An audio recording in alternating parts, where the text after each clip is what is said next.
அதே மாதிரி எந்தெந்த தீவனத்துக்கு எந்தெந்த டைமில் நீங்கள் வந்துட்டு கொடுக்குற ஒரு டைம் டேபிள் போட்டு நீங்கள் வந்துட்டு கொடுப்பீங்க. இந்த ஒரு ரோட்டீனை ஃபாலோ பண்ணுவீங்க. அதாவது பறன் மேலே வளர்க்கும் போது ஒரு ரோட்டீனை வந்துட்டு ஃபாலோ பண்ணுவீங்க. இது ஒரு பெரிய ப்ளஸ் பறன் மேலே ஆடு வளர்க்குறதுக்கு. அதாவது முக்கியமாக வந்துட்டு நம்மளுடைய வேலைகளை கம்மி பண்ணும். ஓகேங்களா, அவ்வளோதான் ஷார்ட்டாக சொல்லணும்னா.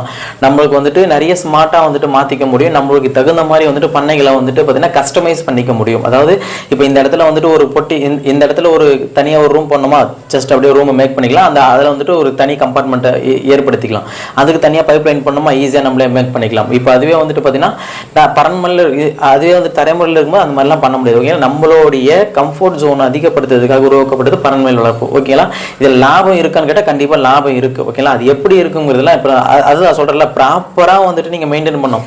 இப்போது நேரத்துக்கு வந்துட்டு இந்த ரோட்டீனை ஃபாலோ பண்ணுவீங்க, நேரத்துக்கு வந்து இது கொடுக்கும்போது கண்டிப்பாக அதில் லாபம் இருக்க தானே செய்யும். ஓகே, இல்லாமல் எப்படி போயிடும், லாபம் இருக்கும். அதேமாரி இப்போ பரன்மேல் அமைக்கும் போது பார்த்தீங்கன்னா நான்